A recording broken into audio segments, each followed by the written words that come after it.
are you guys doing today? It is very, very early. It is currently, let's see, 4:34. Is it 4:36 or 4:56? Oh, it's 4:36. It is 4:36, going into Tuesday morning. For many of you that know, I've been trying to put it on the community tab and tweet it out and things like that, just so people wouldn't worry. I have been in and out of being sick for the last week and a half. I think it's been now. It's been since last a week ago Saturday, because we were in San Diego for my brother-in-law's wedding, and I got really, really sick. And there have been days where I feel better, and I film 4 to 6 videos, and then the next day I wake up and I've almost lost my voice, and I don't feel great. My throat, you know, doesn't feel great and things like that.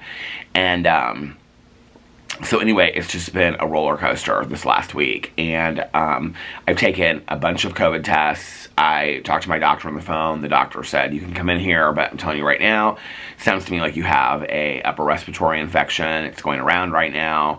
The best thing that you can do is just get some rest. And you know, I said, well, what about filming and things like that? He said, you know, I would maybe take a couple days off from filming. So I took a couple days off from filming. He gave me that advice, and then I filmed for a day, and then I woke up and I felt like crap. So I was like, you know what, maybe I should listen to the professionals. So I took a couple days off, and I spent that time doing something that's been on my list for quite some time, and that is clean out my closet. So we have this big walk-in closet, and Alex has one side of it, and I have the other side of it. And you know, I've lost quite a bit of weight. I've lost 35, almost 40 pounds. And although I've gained a little bit back since we've been back from vacation. It's weird. Whenever we go on vacation, I always lose weight. I don't gain weight. I don't know why that is. But anyway, I've gained a little bit back since I have entered the world of pizza and piata. Those are my 2 meals that I've been having a lot. If you don't know what piata is, it's like fast food, like it's called Italian street food. It's very good. They have like wrap sandwiches that I love, avocado wrap sandwiches, and different kinds of pasta and things like that. But not necessarily the healthiest in the entire world, and we've had pizza a couple times. And so anyway, they have this new plant-based sausage. It's probably not new, and I just found out about it recently, so it's new to me, which kind of reminds me of the story I have to tell you guys.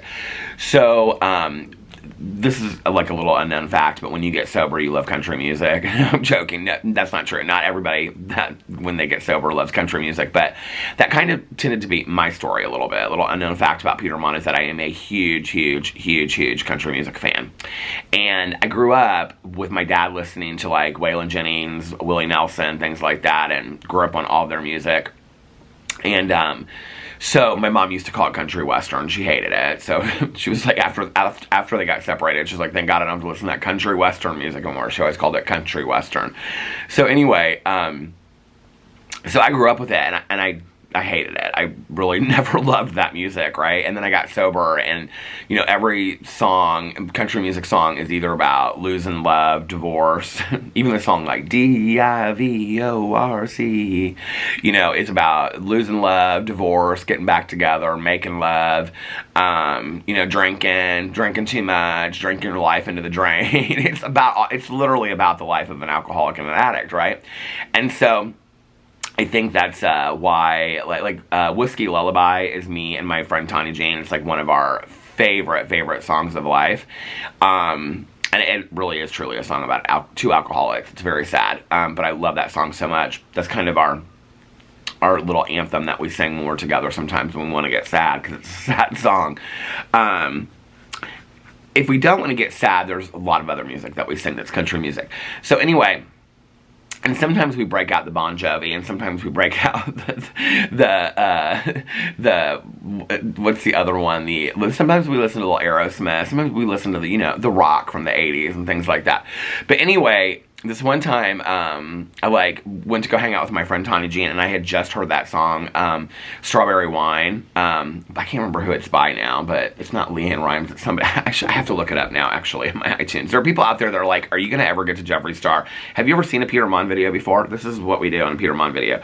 It's Deanna something. I just remembered. Strawberry Wine. Let's look it up. Deanna. I know people are shouting it at the camera. It's like, Strawberry Wine. The Sweet 16. Do you guys know that song? I love that song so much. Here, it's coming up. We're up at the Summer Girls by LFO. I like a girl that wears Abercrombie and Fitch. Here we are, Subculture, New Order, Style, Taylor Swift. Here we're going through all my songs. Strong Enough by Cher, Streets of Philadelphia by Bruce Springsteen. You guys are getting a little bit of... Oh, here it is. Strawberry Wine by Deanna Carter. I love that song so much. I'll never forget, like, I was listening to country music, Sirius Radio. It was, like, Channel 58. And, I get to Tanya's, and I'm like, oh my god, Tanya, I heard this new country music song, you're gonna love it. And we get in the car, and I start playing, like, the songs. Of course, I downloaded it immediately, right? And she's like, Strawberry Wine, Sweet 16. Okay, and I was like, how do you know this song? It just came out. She's like, sweetheart, that song did not just come out. She's like, that was one of my dad's favorite songs. Tanya's dad had died like 15 years before. So anyway, needless to say, tonight is a Diet Coke night. There's my little story for you. So I have not felt great the last couple days. In fact, if I cough in this video, I apologize. I've been coughing a lot. Listen, TMI, I don't know, very phlegmy. My nose has been running a lot. I haven't felt great. So I've been catching up on the Halloween movies. I did meet my goal of watching all 12 Friday the 13th movies. I'm going to talk about that on my Peter Does Stuff channel, because every month I'm going to pick a film series to watch as a group over there. Like, I think next month I might pick The Godfather. I don't know. I'm going between, like, The Godfather, The Matrix, Star Wars. There's a couple, like, it's going to be something science fiction-y over there. Well, Godfather's really not science fiction, or is it? So anyway, but yeah, I've been, like, catching up on that and catching up on shows, trying to catch up on The Real Housewives of Miami before the new season starts. I'm halfway through the middle of the 3rd season. And then I'm going to start watching Potomac. Those are the 2, well, and New Jersey are the 3 seasons I've never watched anything of before, unless I'm, like, hanging around somebody watching it. So I've just been kind of hanging out, and then I cleaned out my entire closet, my side of the closet. And I'm going to pull this down just a little bit. I was getting kind of frustrated because... So I do all this laundry in the basement, and then I fold the clothes and I keep it in the basement. And so if I wanted an outfit, I just went to the basement. I pulled up, like, a pair of jeans, a couple t-shirts, you know, sweatshirts, a hoodie, things like that. And so basically all my clothes that fit were in the basement. I have this huge walk-in closet, and I don't ever use it, right? It's got all clothes in there that don't fit me or that I don't like. Well, 6 months ago, I went through the closet, and this is kind of like a vlog, so if you like this is like my vlog channel's like, except I sit in that chair over there, not this chair. But anyway, I'm sitting here tonight because I get the light from inside, the one you guys want to see. Okay, here we go. So you get the light from there. Oh, there's my my fall leaf wreath that I found down the basement when I was cleaning down there. So anyway, so I was like, nothing in my closet was anything that fit, and like 6 months ago I went through there and I cleaned out the entire closet, but I still had so many things in there that I, like, just could not get rid of, even though they were either, like, 2 times too big or way too small, and I never fit in them again. And I was like, finally, I was just like, you know, my husband every day goes in there, he picks out, like, an outfit with the shoes and everything, and I'm like, I want to be able to do that. Like, I want to be able to live like a normal person, you know, and not just go down to my basement. So I went through my closet yesterday. Well, first of all, I went through our bathroom the night before. I don't know why when I'm not feeling good. I have a hard time just sitting around and just, like, being in bed for 15 hours. I just can't do that. So I was like, okay, you got to be somewhat productive. And so the night before, I cleaned out our entire bathroom. I went through well, his side didn't need to be cleaned, but my side did. I went through every product. Most of them were expired. Hair products, skincare products, everything. Got rid of all of them. Got rid of everything that I don't use anymore and things like that. Got rid of all the products that I won't use anymore because of problematic influencers. And cleaned out underneath my sink and my drawer where I keep, like, all of my like my skincare, stuff like that. And then I was storing everything in the bathtub because we don't use our bathtub because it doesn't work. And so that's a whole other conversation. But anyway, we had a leak years ago, and so they would have to come in and replace the whole bathtub, and we want to have our whole bathroom redone. So until we do that, we just don't use the bathtub. So when I bring something home from, like, Sephora or Ulta or Target or whatever, you know, or the Meijer or Walmart, I just, like, if it's bathroom stuff, I just store it over in the bathtub. And it's been that way for, like, 2 years. So I went through everything in the bathtub. Was completely clean. My husband was like, what just happened in here? Like, I went through everything. That was like 3 or 4 bags of stuff, right? Then I went through the closet and I cleaned out 6 bags of clothes. Tonight I cleaned out another 6 bags of clothes from there. I mean, I have so much to like donate and give away. I had Alex go through my hoodies. I mean, most of this stuff was like 2XLs because he's like real into the baggy, my husband. And so he was like, you have so many cute hoodies that you never even wore and stuff like that. I do. I have so many cute like Champion hoodies and stuff that now they're way too big for me. I don't like a baggy hoodie. Then I went through the basement and I mean, I literally had piles and piles of jeans, hoodies, and t-shirts. And I went through everything down there. I went through all my hanging clothes, went through all my coats. There is nothing in my closet right now that I could not walk into and put on today and wear. And trust me, the cute outfits are about to come out on this channel, okay? Because now that I can wear cute clothes, I was just telling somebody this the other day and they totally got it. I was like, now that I can wear cute clothes, because I can for the first time in my life, I mean, I'm very much about body positivity and things like that, but one of the truths that we don't really like to talk about is that when you're heavier, and I've been heavy for a very, very long time, I'm still heavy. My doctors still want me to lose 20 to 30 pounds. When you're heavy, you just don't feel great in your own skin, right? And you don't feel cute in an outfit. And you get a whole outfit together and you're so excited about it. And then you put it on and you look in the mirror and you're just like... And my body dysmorphia is so weird. I've talked about it on my Peter Does Stuff channel. That it's kind of the opposite of what most people have. Where when people like look in a mirror, they think they're heavier than they are. I look in a mirror and I think I look thinner than I do. And so then I go out and taking pictures with people thinking I look actually really cute, and then I see the pictures and I'm like, damn, like you look so heavy, right? That's how it's been for me for years and years and years. So I'm super critical of the outfits that I pick because I'm like, I don't want to get out and have a bunch of these pictures that look really like horrible, you know, and stuff like that, or just I don't want to appear that way, and I'm very self-conscious. For those of you that watch my Peter Does Stuff channel or my vlog, you know this already, or my Peterisms channel. But I also suffer from horrific social anxiety. And YouTube has really helped me with that a lot. But like what you see on camera is me talking to what feels like one person. It doesn't feel like I'm talking to thousands of people, which is kind of easier for me.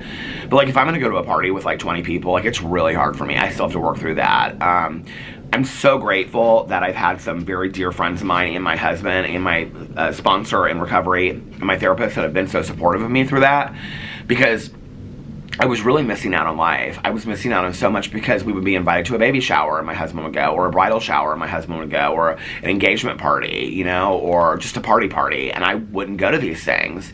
And it was a really huge part of our marriage issues that led to us being in marriage counseling, because Alex felt very much alone in our marriage. It was just one of many things, but and so there was actually a Halloween party a few years ago that my friend Erin throws every year. And she didn't understand why I would never come. And so I was talking to my other friend, Melissa, and Melissa said, you know, Erin doesn't, her feelings are really hurt. And so I opened up to Melissa and I said, you know, Melissa, like I literally like have horrific social anxiety. And I was like, I think about what people are going to say about me when I walk in, even though I know nobody's probably saying anything about me, but I think that way. And she's like, she was very supportive. She's been very supportive. And I talked to my friend Erin, and Erin's like, what do you need? She's like, if you got here early, would that help? Like if you got here first? And I was like, yeah. And so I got there early and I planted myself in the kitchen with my back up against the sink when everybody would come. It's easier for me when people come in for me to say like, oh, hey, how are you doing, or whatever. Still nervous. And you know, I went to that party and Melissa and Erin were so supportive of me and my husband was so proud of me, and I had the time of my life. I had such a great time, and I remember going home that night and just being to my husband like, you know, I can't wait till the next thing. I'm so excited about it. And the next thing came and I was terrified to go to that too. But now I force myself to go to things no matter what the feelings in my head are. And I love when people come out and say, there's no such thing as social anxiety, like it doesn't really fucking exist. You know, live with it and tell me it doesn't fucking exist. Live with it to the point where you're having almost panic attacks leaving the house because you're so worried about your interactions with people and what they're going to think about you. I still struggle with that. I have to always be like with my friend Tanya or with my cousin Caroline or with my husband or somebody that kind of guards it for me. So anyway, I don't even know how I was talking about that. But anyway, so yeah. Because of my weight and things like that. Now that I've lost weight, I want to be able to wear like some cute clothes, you know, and cute outfits. And I've been ordering a bunch of stuff. I've been ordering a bunch of sweaters from Amazon and buying stuff. And I'm really excited about being thinner and being able to wear some of this kind of stuff and the clothes and all this kind of stuff. I also want to say this, and I'm probably going to do a whole video about it this week, but I had one of the greatest moments this week, and since I'm going to talk about this thing with Jeffree Star, I want to talk about this. So this young lady that I used to know years and years and years ago, her probation officer and I were both contacted by her mom this week.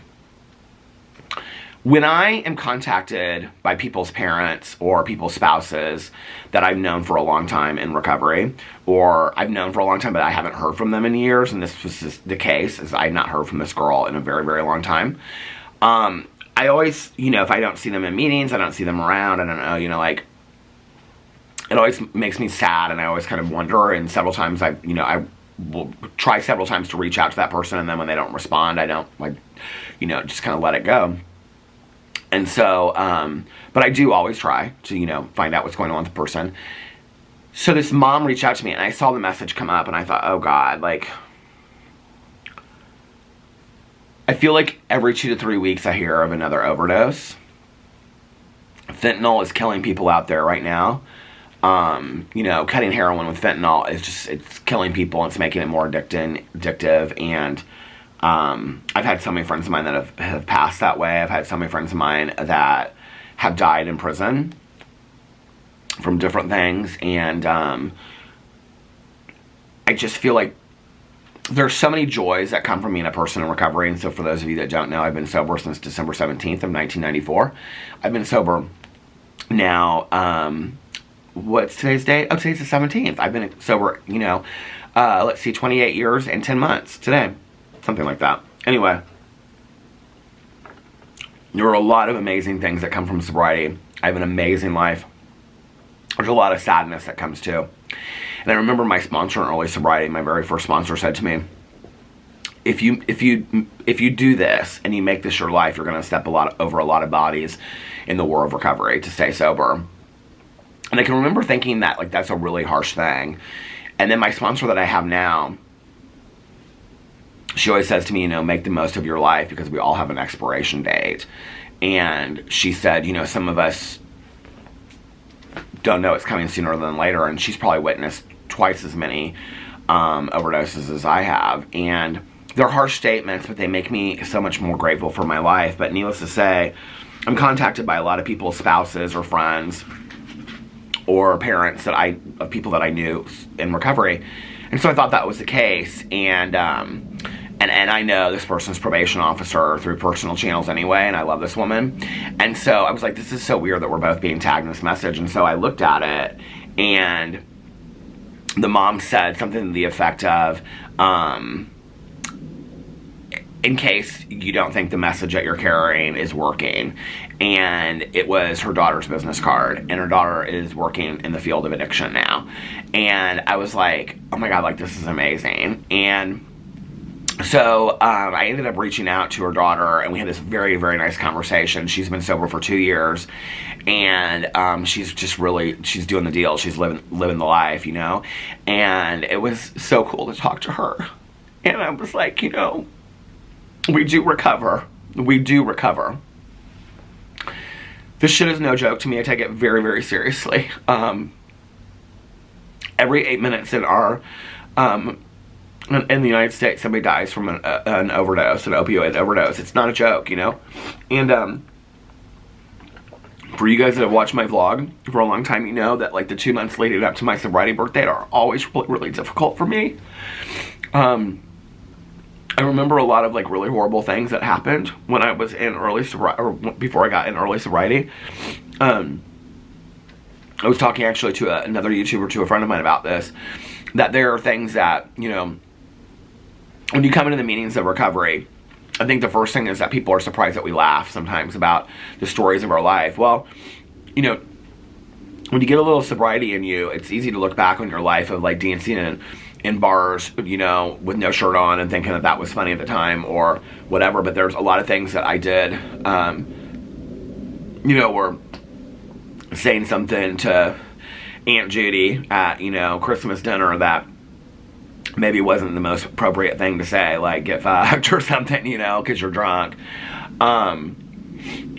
So we look back on those things and we can laugh today. We can laugh because we made it out and we're sober, but there's a lot of things that happened to me in addiction that were very, very scary. Some of them I talk about on here, some of them I have never shared. I've talked about this before, but, I had a drug dealer at the time So, for those of you that don't know, one of my substances of choice, my drugs of choice was cocaine. And I snorted it and I smoked crack as well. So I take certain words like crackhead very seriously. Call me crackhead. I am a crackhead. I was a crackhead. I can guess I choose crackhead in recovery today, but I take offense to some of those words because I think it's condescending to keep people that have addiction issues down. And I say this in a lot of my videos, that to make fun of addicts or alcoholics, or, you know, to put them on blast. Like when I see the TikToks of people filming addicts, you know, in the wild, and it'll say like meth addict in the wild, and be somebody like, you know, tweaking out in a parking lot or whatever. Like, I have never known anybody to get sober because they've been exposed and shamed publicly. This is a disease, and it is a disease defined by the American Medical Association. It is a disease that is rooted in shame and guilt. And so to come at somebody with shame and guilt is probably not the greatest way to help them stay sober. You know, we have a code that love and tolerance is our code, and that we will love you until you learn to love yourself. And that doesn't mean that we don't use tough love in recovery. And I'm so thankful for the people that told me what I needed to hear, not what I wanted to hear, and were tough on me. And, you know, there was this man that I know that has, I think, 42 years of sobriety today. And I met him when I was 6 months sober, and until I was about 22 years sober, I was terrified of him. I mean, literally terrified of him. Like, he would walk out of a home group meeting, which is a meeting you go to every week, and he'd be like, Peter? And I was like shaking in my boots because he scared me so much, because he would say he would tell me to leave meetings and stuff. He'd be like, if you're not serious about this, you don't want to get sober, go out and drink, you know? And maybe that's not love and tolerance is our code, but I needed to hear a lot of that early in sobriety, that I didn't have to be there, that if I wanted to go out and drink and use drugs, that I could do that, you know, that it was a choice for me to sit there, and that there were a lot of people that would never make it to those rooms, that were never introduced to that. There are a lot of people that are dying as I'm making this video that will never be introduced to recovery. It's been the greatest thing that's ever happened to me in my entire life. It is the foundation for my life. It is the priority of my life. I would have nothing that I have in my life, from my husband to my dog to my house to you guys to YouTube to all of my friends to all of my family to watching TV shows to drinking Diet Coke to anything. I wouldn't be here today. I had a conversation with my dad several years ago, and I said to him, we were at lunch, and I said, you know, do you think if I kept on using? And he goes, you'd be dead. And he did not even miss a beat. And I said, you think? And he goes, abso-fucking-lutely, you'd be dead. You wouldn't be here today. I ruined every relationship around me. I ruined every life around me. And, you know, I had things that were horrific and scary that happened to me. Like, I was just telling somebody about this the other day, but I've talked about it on videos before. I have this dealer, this cocaine dealer, that I would go to his house. And, you know, it was a crack house. It was a very scary house. And he and his other drug dealer friends would sit around, you know, on this couch in a circle. And he'd come in and he'd play with this loaded gun. And it was loaded, and I could see it because he'd show it to me. And, you know, I'd go over there, and if you know anything about using cocaine, it's not a drug that lasts for 2 weeks. Like, you're there every couple hours, you know? Especially if you were an addict like me. And, so I would go over there and, you know, come on, let me, like, can't you front me something until I go pawn this tomorrow and things like that. And I know it's bizarre for people to see me sitting here at 51 years old in a house on my front porch talking about the housewives and catching up Real Housewives of Miami. And, you know, I got my mums and my pumpkins right there, and I just got done feeding my dog. But we do recover. We do get out of those crack houses if we choose to. But sometimes we have to have people setting consequences and boundaries for us. I think that's important. So we do recover, and I think that that's important for people to know, that there are people that are recovering from all kinds of things out there, from social anxiety, from eating disorders, from addiction to, you know, whatever. But this guy used to have me stand in this room with he and about 5 or 6 of his friends, and he'd have me give head to a cocked loaded gun, and I would do it. I had sex. I sometimes pretty it up and I say I slept with people that could get me high or, you know, whatever. No, I had sex with people that I would never have had sex with. This is something we don't like to talk about in recovery often. We kind of like skate around the issue, but I had sex with people that I would never have had sex with if it weren't for drugs or alcohol involved. I said no a lot to a lot of people.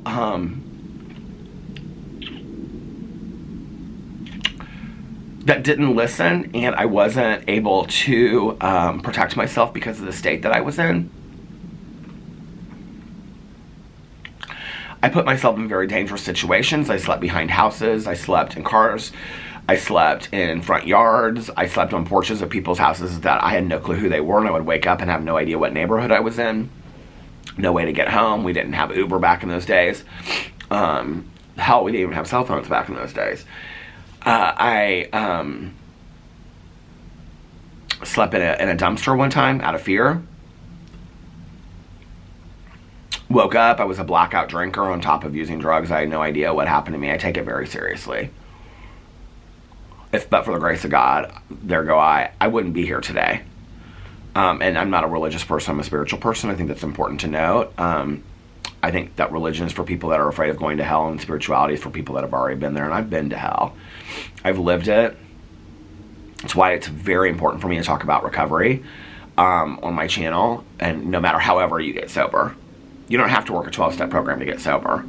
There are a lot of different ways for people to get sober today out there, and if you are somebody out there that's struggling, your life can be saved.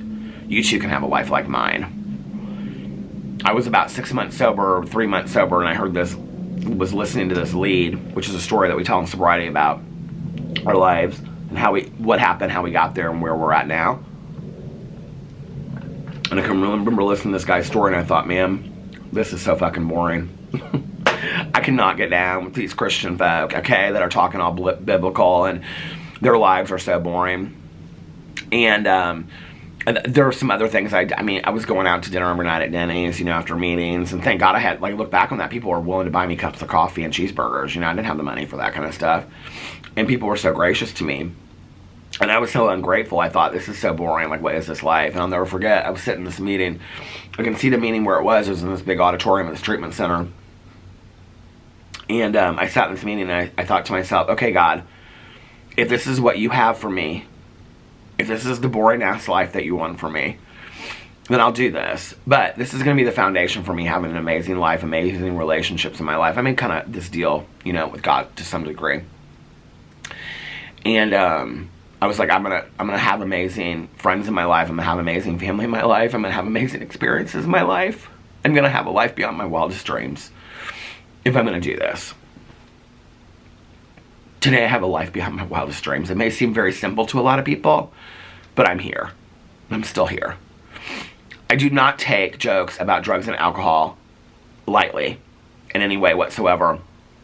And when you're a grown fucking adult that's 37 years old, that's the age of my husband, I definitely do not take them lightly, okay? And when they're to pull drama and attention, I think you're a real sicko, is what I think. I think Jeffree Star is a real sicko, okay? So let's get into this video.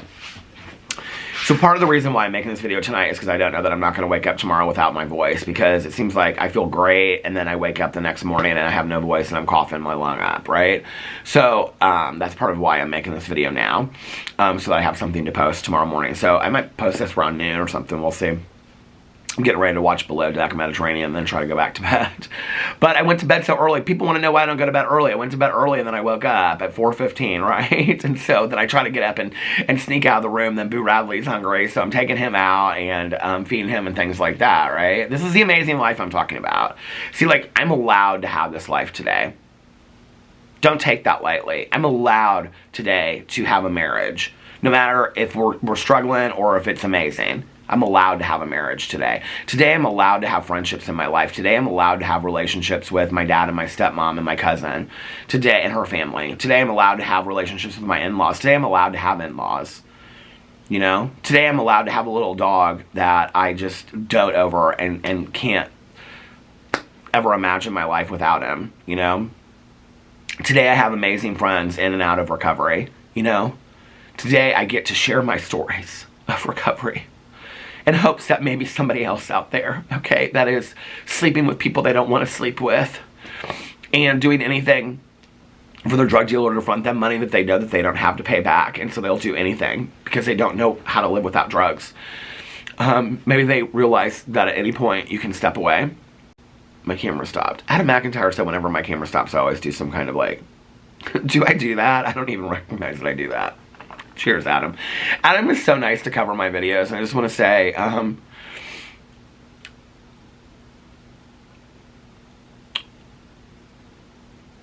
the confidence and the strength that that young man has at his age is overwhelming to me. I wish I had it at his age.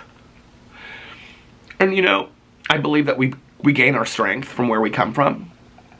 I believe in retrospect today that a lot of my strength and a lot of my character comes from both my mother and my father, who were as different as night and day. My dad is still living, my mom is not. But I believe that a lot of our character and who we are as people comes from our parents. Good or bad. And I got a little bit of both from both. I see pictures where Adam and his mom go to concerts. That wasn't something that I did until late in life with my mom. I didn't do social things with my mom till later in life. And the truth is because I was embarrassed of my mom. Embarrassed because of my mom's drinking before she got sober. Embarrassed of just my mom. Like my mom was like, all my friends loved her and everybody loved her that they met her. They thought she was so cool and so wise. And you know, she danced, turned on the radio and she was dancing and she just was such a fun person. But I think there's something innate about us to be embarrassed by our parents. And I can remember my mom one time said to me, y'all think that you're hatched in eggs and that you don't have any parents, you know? And she's like, I think it's important for kids to be embarrassed by their parents every once in a while. Towards the end of my mom's life, she died in 08. She passed in 08. I would say the last 5 or 10 years, we both shared recovery together. My mom got sober 6 months after I did. Her sobriety birth date was June 2nd of 1995. We spoke a different language, and I stopped being embarrassed of my mom and being grateful instead for the relationship that I had with her. And we did a lot of social things together. We went to the casino, we went out to eat, we went shopping, and I loved doing things for my mom. I was able to do that for her. When I see those pictures of Adam and his mom, and a lot of people have really criticized Adam's mom through this whole situation with Colleen Ballinger, and I think she's just a beautiful human being, I really do. And her support of her son and being in his live streams and things like that is just, I think to some degree it kind of reminds me of how my mom would be, right? And maybe in a little bit of a way, I'm just kind of jealous that they get to go to all these concerts. My mom and I share such a love of music. And I wish I hadn't been so embarrassed at such a young age. You know, I'm not a person that, when people say, oh, I don't live with regrets, I have lots of regrets in my life. I have tons. I do. You know, maybe that's your truth, that you don't have any regrets. I feel like I've learned from the things in my life, but some things you get to a certain age and you realize that you can't fix, you know? I've learned from the regrets that I have of being embarrassed of my mom to not be that way today with family members, my dad, my stepmom, my cousin, my in-laws. I love my mother-in-law and things like that. And she reminds me in a lot of ways of my mom. And so I've learned things from that situation, but I can't bring my mom back. I can't go to a Madonna concert with her, which she would have loved. You know, my mom loved Janet Jackson. To go to a Janet Jackson concert with my mother, oh my God, she would die. She'd be dancing all night long, you know? And so I see those pictures and I just think what a cool relationship they have, you know? And so Adam's strength and his perseverance in this whole situation, which I think should never be forgotten with this whole Colleen Ballinger situation and all the hate that he gets and on and on and on. Sinead, to his mother, Sinead, you are a huge part of that. And you should be very proud of yourself. You're an amazing parent. I wish I had said it more to my mom when she was alive. So, I think you need that recognition. All right, let's get into this Jeffree Star video. So Jeffree Star, now I don't include TikToks in my videos because they always get copyright striked whenever, or not copyright striked, but taken, like, they always get, whatever it's called, I don't know, but it's where, it usually doesn't happen until like 3 or 4 months. I don't know why I'm so emotional in this video. Maybe it's because I'm just worn down or whatever, but like I said, I wanted to have something because I don't know how I'm gonna feel tomorrow when I wake up. And I'm going to a meeting tomorrow night with my good Judy Tanya Jane, a much needed meeting. So, what was I going to say?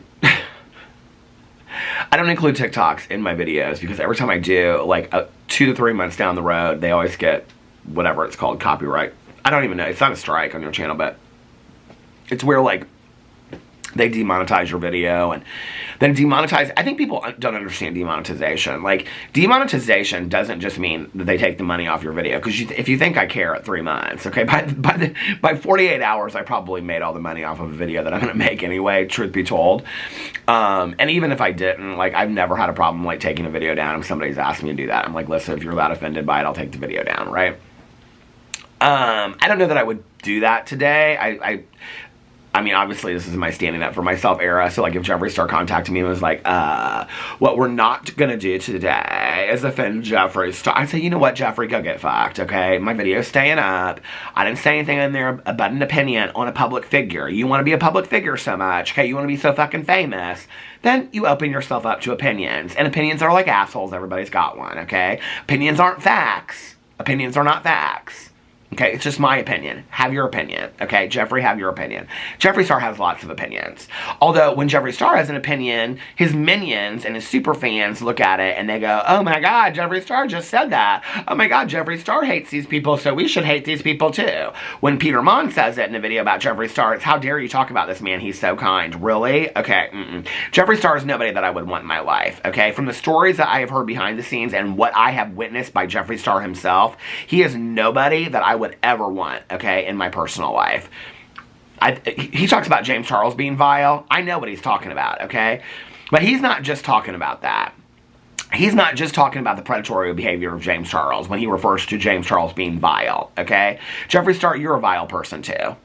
And this is just one more thing that you can just slap onto your resume of how vile you are, okay? Other than how you've talked to your fans in the past. Your fans, which you just told to get fucked, okay, in a video. People are going to be like, Peter, you tell your fans the same thing. It's, I think, a little bit different when you have made concocted drama that you did to bring attention to you, and fans of yours question that, and your response to them is get fucked, okay? In a serious tone, not in a joking tone, okay? That's the first thing. And then the second thing is, y'all not know that I'm joking when I say get fucked in videos. Well, maybe not to the influencers, but to anybody out there watching my video. I deeply and greatly apologize that you had to put your Depends on because I told you to get fucked. I just think it sounds funny to tell people to get fucked. I do, right? But anyway, people lately have told me that Jeffree Star is watching all my videos because he's repeating things I say, like he said predator paint.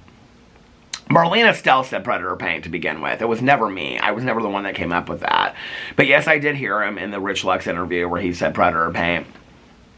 And I heard him, you know, say a bunch of other things that I said in my videos. Jeffree Star probably is watching my videos. He's probably looking for original ideas that he can call his own, because he don't have no original ideas of his own.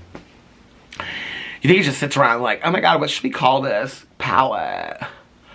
Oh my god, let's call it Halloween wreath.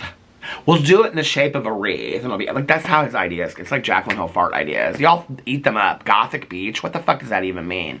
Oh, because of Barbie being on the beach, and he all of a sudden comes up with Gothic beach, which is the opposite of Barbie. It's Gothic instead. You're so edgy. They should sell your shit in Spencer's Gifts, girl. It's probably where they'll end up instead of TJ Maxx. By the way, I just want to tell you all the videos that I have that I'm going to be covering this week if I start feeling better, which I hope to do, okay? Today we're going to talk about Jeffree Star, Eugenia Cooney, and all this kind of stuff. Then I got the coverage of the Jeffree and Shane video, because everybody's been asking me to do that. Yawn. I got a Jaclyn Hill video that I've been putting together for a long time. Oh, Robbie DeChristie came out. She wanted to educate the world on MLMs. Okay, something that she's been wanting to make this video for years. Do you know that there are whole communities of people out there, Christy, that are doing MLM videos? Oh, wait, but you said in your video that you would do it. You insinuated that you would do it better because you were going to actually treat the people that were involved in MLMs nicer and better than those people that covered it. Girl, you might have wanted to not fuck with that community, okay? You might not have wanted to come out, and I start watching this video, and she's like, people have really wanted to know my opinion about this, and, you know, I really feel like it's time to tell my truth about this. And I thought, girl, this is how you could have totally phrased your James Charles video, which you chose to do. So you want to come out, okay, and now be the queen of the MLMs, all right? And you want to come out and talk about how all this MLM... Who the fuck hasn't been fucked over by somebody in an MLM? Who hasn't had to sit down to a 2-hour lunch where somebody's talked to you about Metallica or or what are the other ones? I mean, we've had so many of those lunches. I've told jokes about it in rant videos, okay? My husband's always like, really? We can get a BMW? I'm like, it doesn't work like that, baby, okay? It just doesn't. He's like, really? We can get a BMW? We're gonna... I'm like, sweetheart, please do not put your money into this, okay? Because we're gonna get fucked is what we're gonna do. Oh, really? You can buy all your groceries in one hit of this button and it's all concentrate? And you can have this liquid concentrate laundry detergent that will last you for 52 years and you never have to buy it? Get fucked with that MLM bullshit, okay? I'll tell you the people that will tell you that MLMs are a joke are the people that were at the top of their game for a long time, that were at the top of the pyramid and that made a lot of money off of it. Okay, but then they get out because they realize what a scam it is. Those are the people that should be telling them stories, okay? Did you ever watch that document? Robbie Christie wants to come out as the queen of the MLMs and tell all this kind of stuff. Girl, everybody, first of all, wants you to talk about James Charles. You don't talk about how difficult this video was to put together with the editing. It would have taken you 3 minutes to talk about James Charles. You refused to do that. You think that your word counts for shit anymore? Since you wouldn't come out and talk about the one thing that the majority of your audience wanted you to talk about other than your ass-kissing audience? The one thing, okay, raw Beauty Christie that can't even be raw with her fucking audience. The one fucking thing that your audience wanted you to talk about, that you love, that pays your bills, that you even just came out in a video not too long ago and said that YouTube is your job and they pay your bills and things like that. Well, don't you think that you owe your audience a little bit of an answer? No, girl, you ran and hide. And this is the incident, right? Is that these people will come out and talk about anything that they want to fucking talk about. But the one thing that they should talk about is that they won't talk about. And then y'all want to sit there and kiss their ass and go, they don't have to talk about that. She don't have to talk about fucking MLMs anyway. Why don't you stick to what you're good at, which is makeup, girl? Okay, oh, you don't want to do makeup videos anymore because you're a mom and you're bored of it. Now you want to live in your hobbit house? Girl, have at it. You're the one that warned the world about changing up your content. People weren't going to understand it. Changing up your content. People don't understand it. What you might have started with was coming out and addressing the James Charles thing. You chose not to do that, okay? Because you're a bullshit artist is what you are. Now you want to come out with this MLM video because you've been talking about it for years and you know it's going to garner you a lot of views because your videos are in the shit tank. They're not getting any views anymore. You're getting less views of video than I am and other drama commentary channels, okay? That's when you know you fucked up, okay? When you got 5 times as many subscribers as I do and you're getting less views of video than I do. Maybe, girl, you should have come out and talked about James Charles. No, I'm not demanding it. I'm just telling you, maybe that was a stupid move on your part, okay? Maybe protecting a predator was not working to the advantage of your channel. I'm just saying, okay? But girl, good luck with that MLM video. I hope it works out for you, girl. You gonna go over and start doing all MLM content right now, girl? Let me just tell you right now, okay? You ain't starting off on the right foot with that one, okay? Talking about how you're going to do it different than everybody else because you're gonna, girl, sing that to somebody else. There's a whole community of people out there that have dedicated channels to MLM and are doing fantastic work, okay? You know, this would be like people coming over and all of a sudden saying, well, I'm going to start doing beauty influencer videos, but I'm going to do them better than Robbie Christie because she don't know how to fucking do makeup. Has anybody ever said that before, girl? Oh, you go through the roof. Really? Mm-hmm.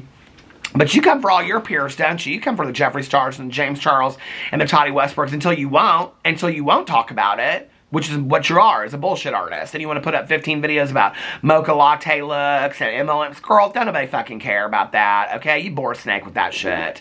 So anyway, I got that video to make. Listener, that was my video right there. And then I'm talking about James Charles addressing closing his brand on TikTok. Oh, and then I want to talk about Chris's video. Chris, the videographer of Shane Dawson. Chris's video that he did talking about how Shane Dawson is the nicest person in the entire world. I got some DMs from people that were like, do you think he made this video because of what you said about Shane Dawson? I watched that video, Chris says. It was boring. It was literally like, girl, here's some toilet paper. Wipe off your nose. You got it so far up Shane Dawson's asshole, okay? It's gross. It stinks. You don't shower. I can't imagine what his asshole smells like. I wouldn't want to be anywhere near it, okay? But here, you wipe off your nose because you got your nose so far up the asshole of Shane Dawson, you act like he handed your career, okay? At least one thing with Andrew was that Andrew had enough integrity and character to actually act like he got himself where he got him. You act like Shane Dawson laid down the land for the career of Chris. Okay, it's pathetic looking, is what it is. All right, it's pathetic looking. Number one, what he offered you a job when nobody else would is basically what you said. You said so many things in that video that were problematic. Like, did you guys know that he used to do characters? Yeah, we did. Shanae, he used to do really problematic characters, but you don't mention that, right? Okay. Do you guys know he used to do parodies? Yeah, really problematic parodies, actually. Okay, so we can talk about that in a video, but you got your nose so far up the Shane Dawson asshole that you can't even see out of that, right? So here's some toilet paper for you, Chris, okay? Because when your career with Shane Dawson is over, because you get so tired of the bullshit that he hands you, like he handed Andrew, and Andrew walked away, when you get so tired of that you can see the truth of Shane Dawson, okay? Don't worry, girl, because this friendship that you think that you have with him, he won't refer to you as a friend. He won't even refer to you as a videographer. He'll refer to you as an employee, okay? Because that's what he does. He diminishes people's existence. So I hope that that works out for you, okay? I don't know that maybe you won't be able to get your nose out of Shane Dawson's ass, but from watching the videos, apparently it seems to me like that's where he likes your nose anyway, okay, is up his asshole, because apparently it feels real good to him. I don't know, maybe more than Ryland's. That's just how it appears on video, okay, because he flirts with you nonstop. It's uncomfortable to watch, especially when the man has a husband. So, those are the videos that I have to make this week. Yeah, I've been sitting around, I've been a little sick, and I'm ready to go. So, let's talk about Jeffree Star. Jeffree Star came out with this TikTok. I know people are going to be like, Peter Monn at 45 minutes start talking. No, girl, get fucked with that, okay? Jokingly and seriously, get fucked with that. This video was a good video. I talked about all kinds of shit in this video. I talked about recovery. I talked about loving moms. I talked about being grateful for being sober. I talked about Chris's nose up Shane Dawson's asshole. Visualize that for a second. The thing about it is, I bet you kind of can, right? Because you've seen him flirt so much on camera. It's like Shane Dawson flirts with Chris. But the thing that people don't talk about is that Chris, even though he seems real uncomfortable with it, he kind of seems like he likes it a little bit.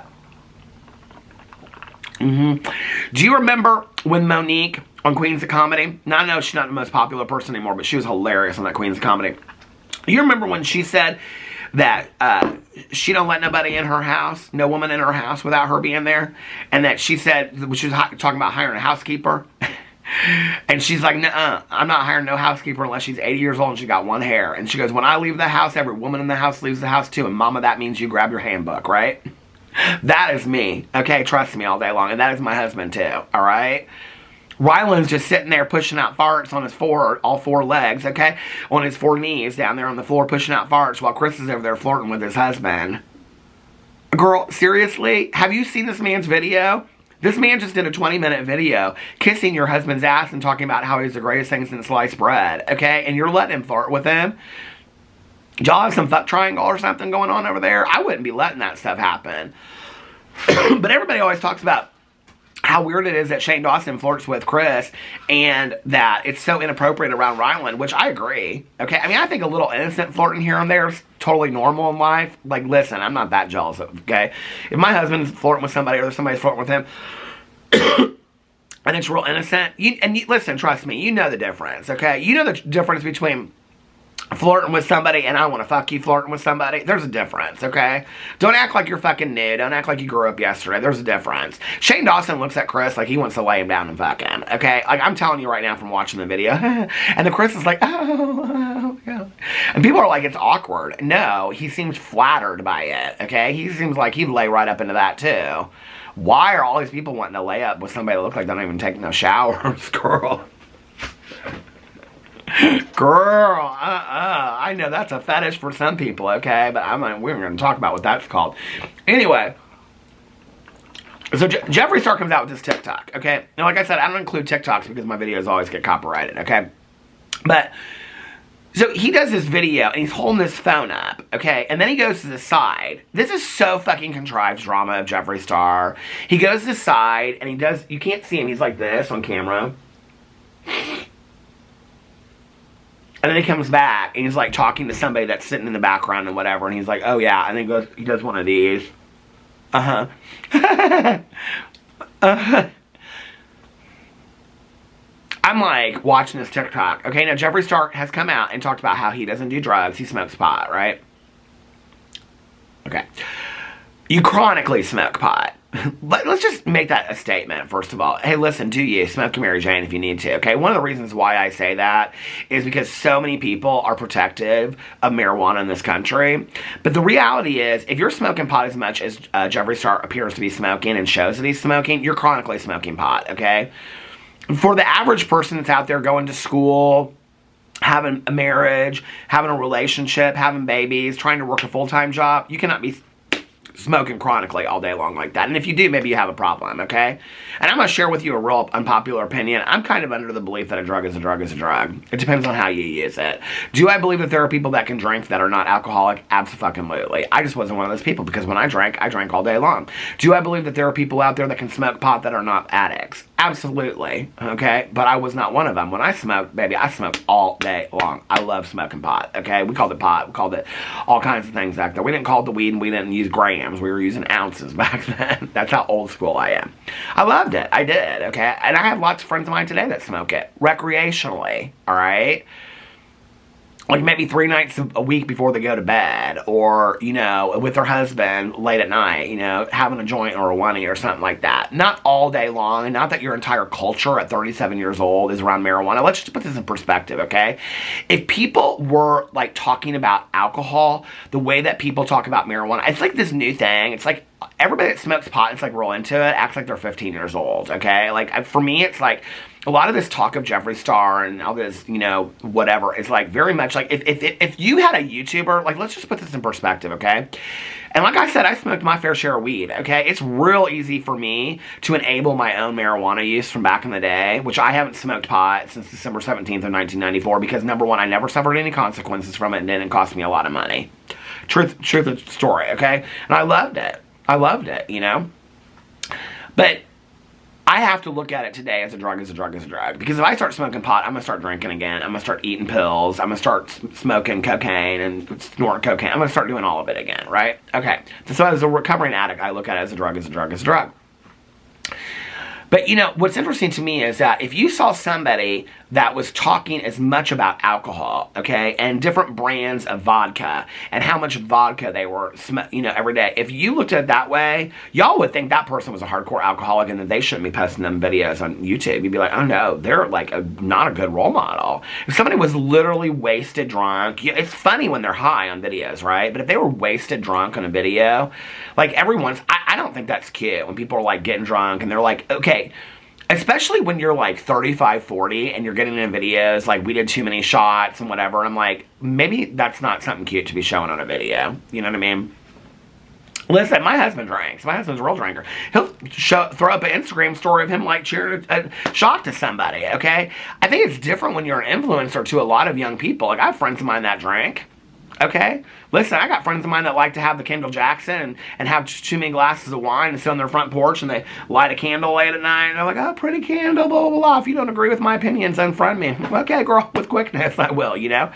But, so I'm not like shaming alcohol or drugs or people that use them recreationally. Well, I think some drugs are maybe like, you know, maybe a little bit too much. I think it's, listen, I'm all for people think that I hate marijuana. I am for the decriminalization of marijuana. I know so many people, probably more than you out there, that are defending it. I know so many people that have been incarcerated, okay, for failed drug screens for marijuana, lost their kids to drug screens for marijuana. It's ridiculous, okay? And once we remove the stigma of marijuana, then it can start being used to medicate people appropriately for it. Because people want to talk about medicinal marijuana. There's actually a lot of really appropriate reasons to medicinally use marijuana, but until we take the stigma away from marijuana, it won't be seen that way, okay? But one of the things that's really hurting that is the chronic users of marijuana that are actually addicts that don't want to admit that they are, right? And when you're sending that message out there in the world. So anyway, Jeffree Star says, and you know, this is the part where I feel like, well, maybe I should edit this part out. Fuck it. This is my opinion, okay? It just is. So you don't have to agree with it. That's okay, you know? Smoke your ganj, do your thing. But I would just say to you, if your life is consumed with smoking marijuana, people say that marijuana is not physically addicting. That is not my experience, okay? I can tell you right now, I smoked pot all day, every day, and when I didn't have it for a day, I craved the shit out of it, and I missed it, and I had a lot of anger and a lot of rage, and I couldn't sleep when I didn't have pot. So, for me, that equates physical addiction, but people want to say it's not physically addicting. The people that usually say that it's not physically addicting are the people that are chronically smoking pot, just so you know, okay? Like, I have this good girlfriend of mine, and she got arrested for mushroom hunting, and she had her pot on her front seat of her car, so she got arrested. This is a good friend of mine from high school. She got arrested when she was 45, okay? From going into the woods of Bloomington, mushroom hunting, and she had pot on the front seat of her car. Why you would ever just leave it and a cop strolls up, right, and arrests her? Guess where she got her attorney from? Normal. Do y'all know what that is? Look it up. Normal, okay? I was like, girl, why would you get yourself an attorney from a pot smoking organization. Like, that don't even make any sense. Were you high when you did that? She started laughing on the phone because she knew it was stupid. Guess what? Okay? She got fucked. Okay? She got fucked. Because her and her attorney were probably smoking pot together or something like that. But just do you, okay? Just because that's my opinion. For me, it didn't work. Trust, I would love to be able to smoke some pot today. I would love it, okay? But I know what it leads to in my life for me. I know that, right? So I don't play games with it today. I know, but I don't hate it. A pound of pot sitting in front of my face is not bad, okay? That pound of pot ain't doing nothing. It's what I choose to do with it. And what I would choose to do with it is smoke it all day long until it was causing me problems in my life. So Jeffree Star gets in this TikTok, right? And in this TikTok, it's going to be a long-ass video. We're already at 55 minutes. So in this video, he goes aside, he does this thing, right? Well, all these people are like, oh, Jeffree Star, he's snorting cocaine, Jeffree Star. When he's come out and told the world that he don't do drugs except for smoking pot, right? He don't drink and all that kind of stuff. People for years have wanted to been nailing him for drugs and alcohol and showing pictures and all this kind of stuff, right? Which this is the thing, and I've said this about Jeffree Star to other people, and they don't believe me on this, but this is the thing, right?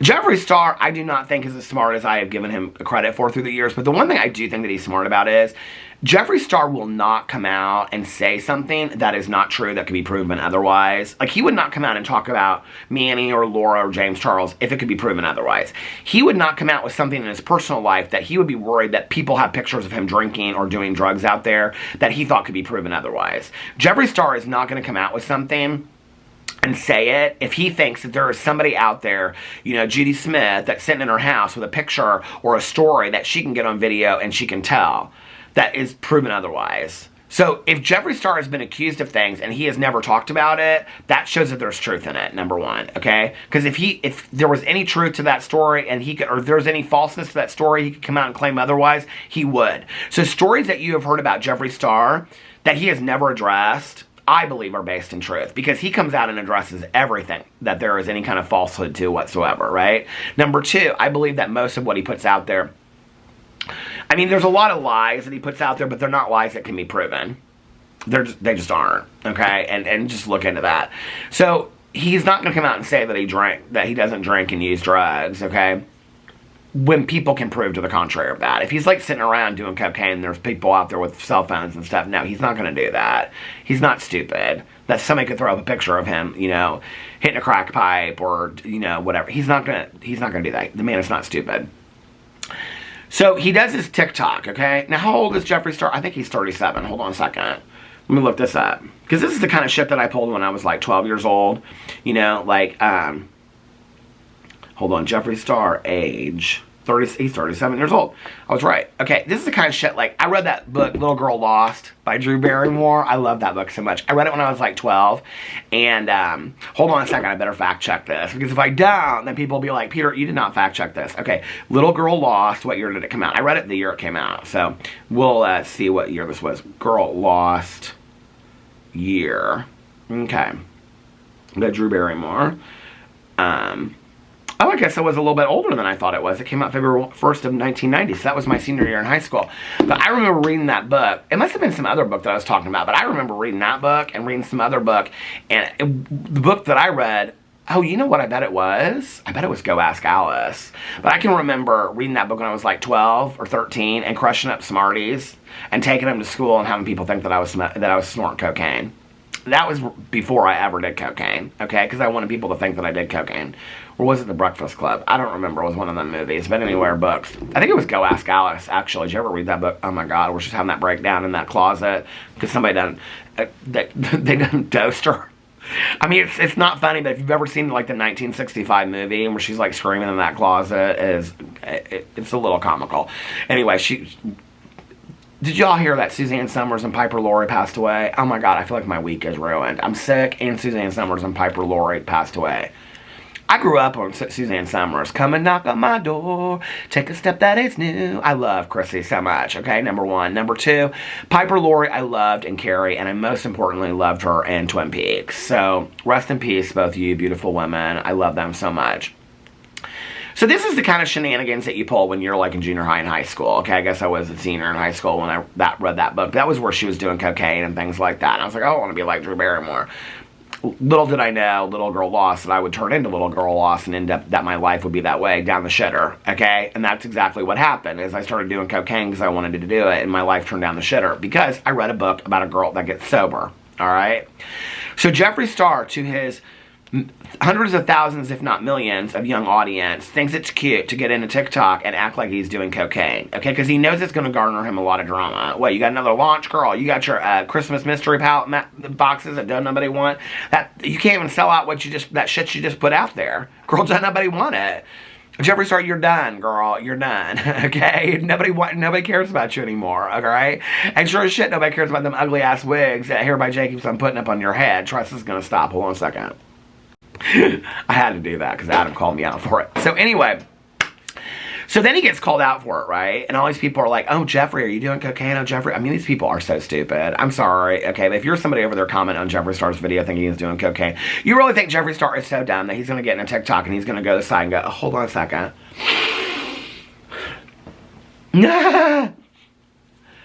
Girl, what a bunch of 12-year-old bullshit. Jeffree Star, you are so boring. You are the boringest fucking turd in the world. I said that. Somebody asked me the other day, who is the boringest turd? Jeffree Star, you are the boringest turd, okay? Pulling these 12-year-old pranks, girl. And then people want to come out. And then you get so bitter that you show that you have this sticker on your phone case that looks like a bag of cocaine, okay? Now, hold on a second. I'm confused about this, all right? You've taken such a stance against drugs and alcohol. You've made it very, very clear to people that you choose to not drink alcohol and you choose to not use drugs because people in your lives, their lives were ruined over drugs and alcohol, which is specifically why you choose to not do it. Except for marijuana. But you don't do drugs or drink alcohol because of that. You've made that a choice in your life, right? But you think it's cute to have a sticker of a cocaine bag that looks exactly like a bag of cocaine on the back of your phone? Okay? And then this is what is trying to get people... Okay. And then you're telling people to get fucked, or whatever you said, fuck off, or whatever, the people that are pissed about it. Oh, girl, this is another one of your pathetic attempts at drama to draw up attention, okay? Girl, you are 37 years old, okay? I leaned in and touched my my tripod, and it went, whoo, looked out, fell down.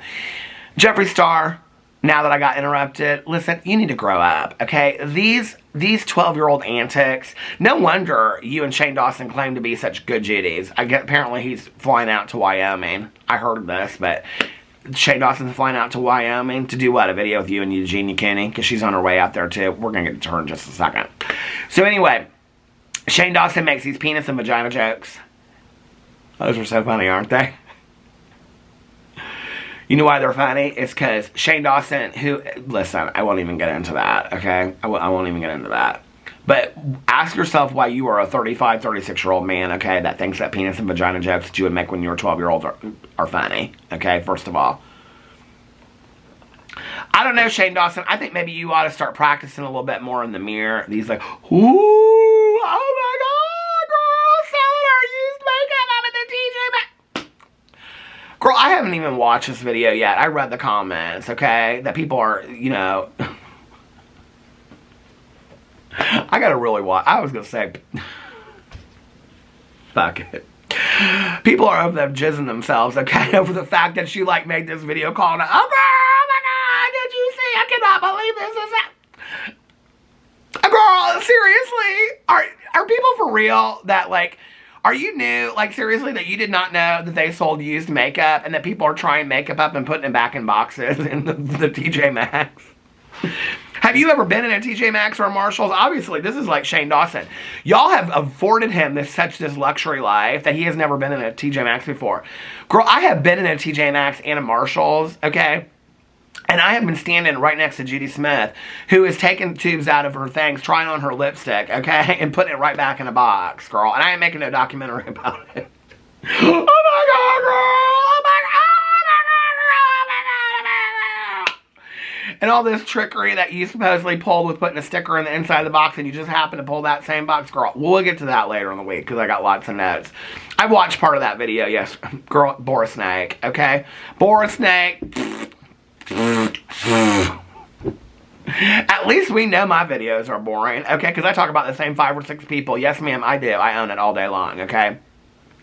So we already know what we're going to get. But, of course, you know, Shane Dawson, he got to do another Jeffree Star video. Now he's headed out to the ranch, apparently, to hang out with him and Eugenia Cooney.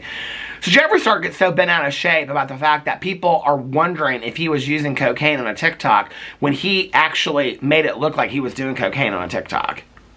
Make that make sense, girl. The math ain't mathin', okay? So you got into TikTok and you went to the side and acted like you were blowing cocaine, okay? Then you came back over here. Then you were talking to somebody and acted like you're high all of a sudden, okay? And then you're rubbing your nose, which incidentally was interesting to me because as somebody that has used cocaine, he acted a whole lot like somebody that's used cocaine. I'm just saying, okay? I don't know how he knows that, but I'm just saying. I don't think that he used, oh my God, now this battery is dying. Hold on just a second. I gotta go change my battery. Y'all, I just looked at the clock on the microwave because I'm a normal person and that's what normal people do. They walk into the kitchen, they look at the clock in the microwave. Okay. We ain't sitting on TikTok at 37 years old trying to battle people out because you ain't relevant no more. That's why you came back to YouTube, okay? Because TikTok's not working for you and you're having to tip yourself over on the TikTok. Sorry, girl. But anyway, I hope that's working out for you. The battles over there in the TikTok, girl. I'll just keep on being over here and being on my lame old self. I don't need to go to TikTok, although I've been thinking about it. Because I got a song that I like, and whenever I think of a song that I liked, I think it'd be real cute to dance to. I like to keep it shuffle. Then I think that I'm going to go over to the TikTok and I'm going to dance. I did a dance to Whitney Houston. I loved it. It was so much fun. Listen, I'm going to be the next old Charlie D'Amelio over there, okay, with my dance moves. But anyway, so Jeffree Star's pathetic attempt to be relevant again is based in the fact that he wanted people to think that he was doing cocaine, but then you're the idiot because you actually asked him if he was doing cocaine. Why are you so fucking stupid that you would think that I was doing cocaine? Because you got into TikTok and you made everybody think that you were doing cocaine, Jeffree Star. That's why. Okay? Because you got into TikTok, you went to the side, you didn't say, I'm joking, this is a joke. You didn't come back and say, I'm joking, this is a joke. You rubbed your nose, you acted high, and that's why people are thinking that you did cocaine, okay? So the joke's on you, because it's a fucking bad joke. And it's a disgusting joke, to be quite honest, okay? That you're somebody that takes such a firm stance against drugs and alcohol. And if you had any redeeming qualities out there, I actually think that your story of why you take it so seriously and why you've chosen not to engage in substances in your life, because what you're teaching people is that you don't have to be an addict or an alcoholic to not choose to have substances in your life. There are a lot of people out there that are normal, that are normies, okay, that choose not to drink or engage in drugs because they just don't want that to be part of their life, okay? So that's the message that you're sending. You're now making fun of that, okay, by coming out and acting like a 12-year-old, like you're doing cocaine on the side of your TikTok, okay, and then coming back and acting like you're high and rubbing your nose, which you can go watch the TikTok, okay? Rubbing your nose and acting like that you're high and that you just did cocaine. You did that, okay? You never once in that TikTok said, that live, said that you were joking. You never once said, hey, you guys, I'm just joking. I wasn't really doing cocaine. You let people think what they wanted to think. Then when people came out and started talking about it, that's when you got pissed, okay? This joking pissed off of, what we're not going to do in 2023 is make the drama Jeffree Star. Girl, you wish you were the drama, okay? You are so boring, this video won't get any views. At all, because nobody cares about you anymore, okay? The only people that are talking about you are Peter Monn, okay? And don't nobody care about me either. So listen, the two of us together, okay? It's not pretty. But listen, we'll probably go down until there's only, you know, rats in the sewer. But anyway, wasn't that a song? I think that was a song. Why all this rain? Because it's still just a rat in a cage. No, that was the song, okay? I don't know, girl. Maybe we're just some rats in a cage. But anyway, what was I going to say? People out there are going to die that I know that song, right? I'm 51, y'all. Okay, that song came out during my era, not yours, just so you know, okay? But anyway, so then you want to get pissed at your audience for asking you questions about a prank that you pulled that was not very good, that was actually offensive, okay? I think that as a person in recovery, I take offense to that. And I also think that people that look up to you, that think that maybe you're making light of that, could think like, oh, well, if Jeffree Star thinks it's funny to do cocaine, maybe I could do cocaine. Cocaine is huge right now. It's really big on the rise. For a long time, it wasn't the drug of choice for a lot of people. It wasn't around, it wasn't prevalent, it wasn't easy to get. Cocaine right now is huge, okay? Especially in younger communities, especially in the electronic dance music community, especially in the rave community right now. It's huge, okay? So for you to do that as a 37-year-old man with a young audience is fucking negligent, all right? And I'm sorry that you think it's cute, you think it's funny, and you want to come for your audience. How dare you guys? I never do drugs. Well, then, girl, don't sit in the TikTok and act like you do drugs. Get in TikTok and talk about why you don't do drugs. Girl, be the voice of reason. Be a role model. Why joke about it and then get pissed at people? Oh, because you want drama. Because drama is more important to you. But then people want to say to me, oh, Jeffree Star is such a changed person. No, he's not. And here's a perfect example for you. So if you think that Jeffree Star is a changed person, get fucked. Here's a good example for why he hasn't. Now, everybody wants me to cover this Eugenia Cooney and Jeffree Star and Rich Lux and all them people enabling Eugenia Cooney, okay? Listen, I already talked to Rich Lux about this. I just want y'all to know, okay? When people want to say, well, y'all, you have all these people, you want to call these people out and blah, blah, blah, whatever, but you won't call out these. Listen, Rich Lux knows how I feel about this, okay? I think that Eugenia Cooney, and listen, I have steered away from doing Eugenia Cooney videos because I feel very much that you can't win or lose or for trying, okay? I'm talking about Eugenia Cooney. She is a very polarizing person on YouTube. She knows that she's a very polarizing person on YouTube, okay? That's why she pushes it out there and pulls it back in. Pushes it out there and pulls it back in, right? I feel for Eugenia Cooney. Eugenia Cooney seems to me like a very, very nice person. She doesn't seem to have much of a life off of the internet, all right? I know that she lives with her mother. I know that I've heard behind the scenes that she doesn't ever really leave very often, things like that. Those are just things that I've heard behind the scenes, okay? People want to ask me if I think that Jeffree Star, especially Rich Lux, other people that are doing videos and interviewing her and things like that are enabling her. Here's the thing, okay? If I were going to get and do videos with Eugenia Cooney, there would be one purpose for that video, okay? And I probably wouldn't even do it on video, all right? So, to some degree, I feel like, I don't know. Like, these are not videos. I don't know Eugenia Cooney, okay? I cannot save the entire world. Eugenia Cooney, if you're watching this video, you scare me, okay? Having a husband who is very public about and talks openly and didn't until just a few years ago about having an eating disorder and how it has literally destroyed his life because eating disorders are about control and aspects of your life that you don't feel like you can control, and he's had an eating disorder since he was in high school, and he used to make jokes about it, and as a person in recovery I would say I don't think that those jokes are funny, and so it came up in therapy, and he's actually done over the last few years very intense therapy over his eating disorder. And talked very openly about it with me and with his friends and his family, and it's a piece that he feels like he needs to share. And I would love for my husband to get on video with me and share his story, because I think that it would be really helpful to a lot of people. It's not something that, I don't know, it's not something that I take lightly. It's not something that I dismiss. For those of you that aren't aware of this, I think I've shared this in a few vlogs. I've had a few friends of mine that have passed from eating disorders.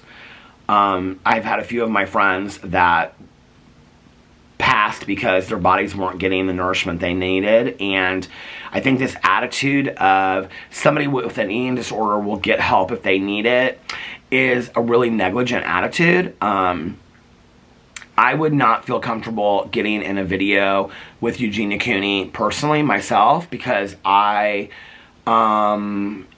feel, just from based on what I've seen, that, and people will say, you shouldn't be coming for you. Listen, I'm just telling you from based on what I've seen, okay? I don't feel the need to get in comment sections on Twitter or in comments on videos and make fun of the girl, all right?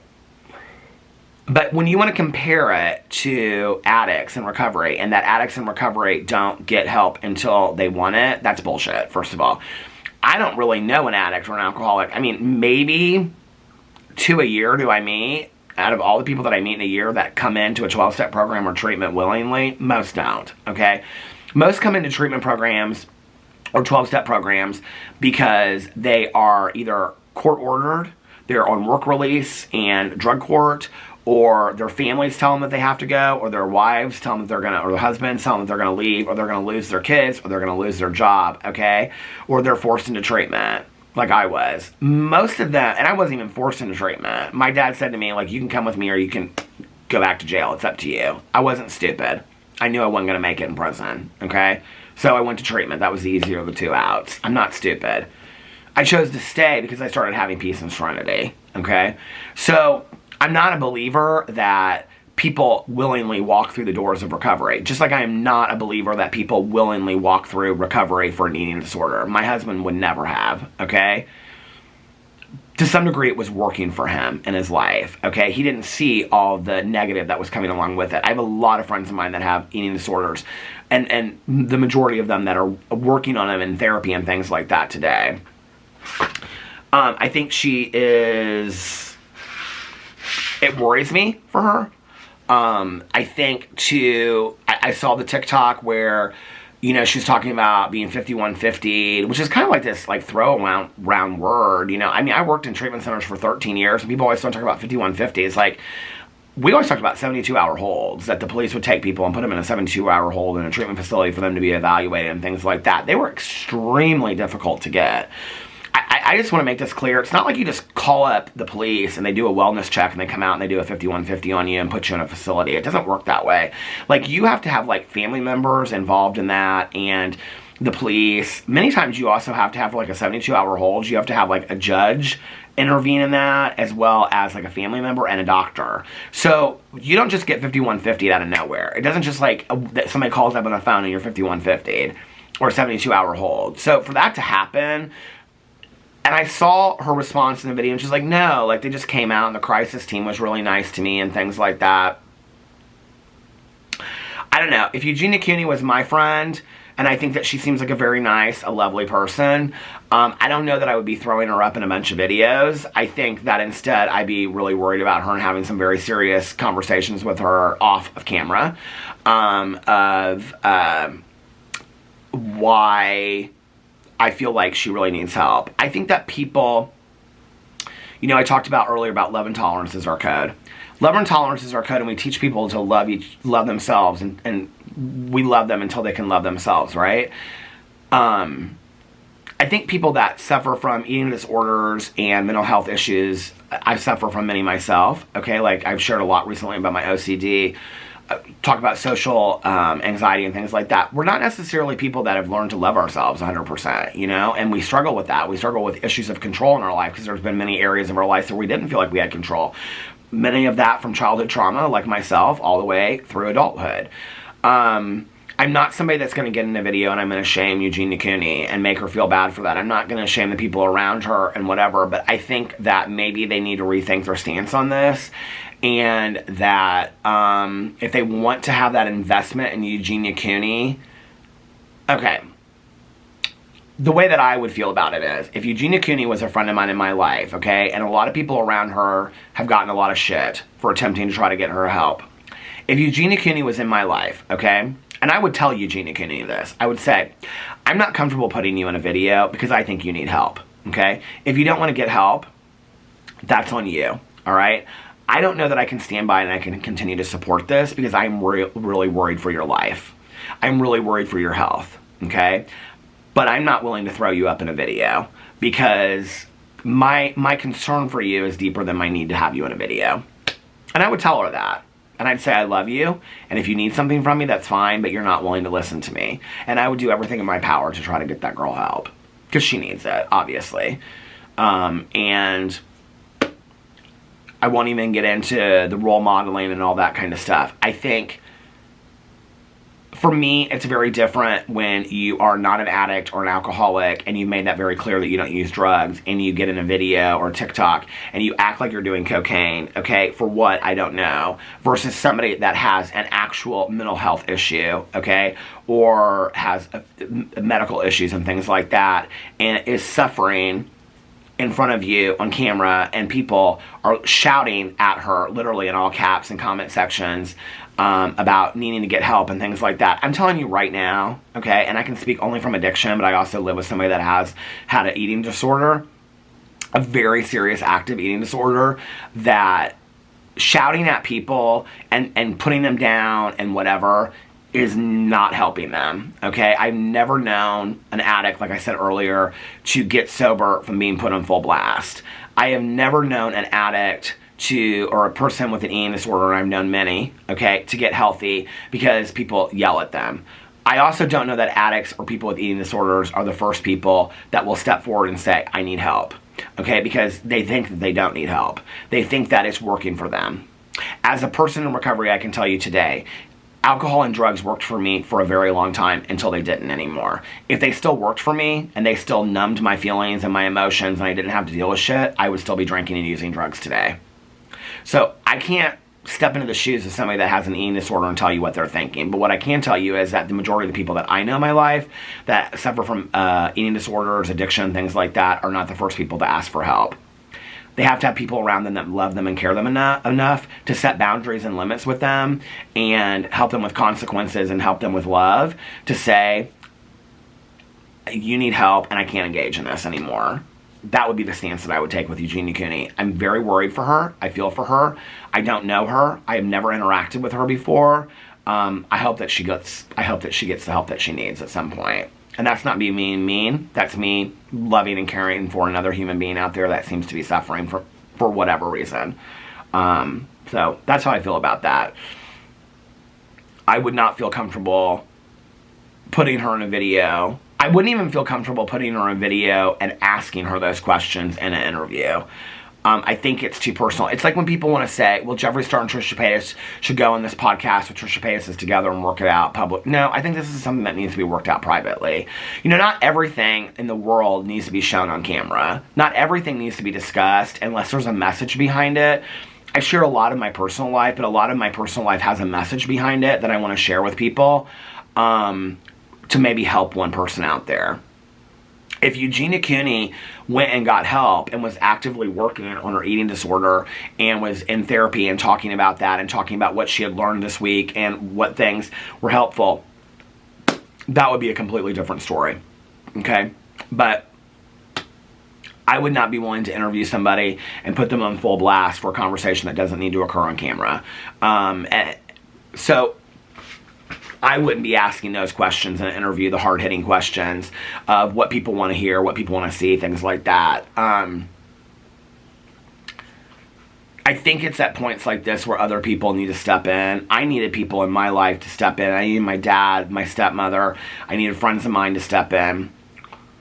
One of my dearest friends, who I lived with at the time, she was very, very worried about me. And she said, I cannot continue to live with you anymore, which I was like ready for her to leave anyway, right? Because she was invading on my good time. And I said, that's what it is, right? It's like we don't want to surround ourselves with anybody that's not going to tell us what we want to hear, because then they're intruding on the lifestyle that we're choosing to live, whether that's addiction or a mental health issue or whatever. So if we have people that are around us that aren't challenging that and wanting us to get help and love us, lifestyle was the wrong word. If we have people around us that are challenging us, then it's that part of ourselves is going to be resistant to that, right? And she said to me, she said, I'm really worried about your life, and if you do not get help, then I'm going to go to your dad and I'm going to tell him. She was the one person in my life that was willing to go to my dad and tell him how bad my life was, because my dad had maybe an eighth of a clue of how bad it was.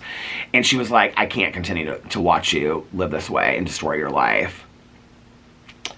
I was so pissed and so angry at her for a long time, because I thought, even sober, I thought she didn't care about me. You know, she didn't care about me at all. Like, she was so selfish and she was willing to go against me. And then I was sober for a few years and I reached out to her and I said, you know, you were really the only person that cared enough about me to say something like that. You were the only person that loved me enough to be willing to go those lengths. You were the only person that was willing to risk your friendship with me for my well-being and to care about me. I wish some of these people would be willing to do that with Eugenia Cooney. But that's not up to me. Anyway, let me know what you think in the comment section below. This has been a very long video. I love you guys so much, and I will see you tomorrow. Bye.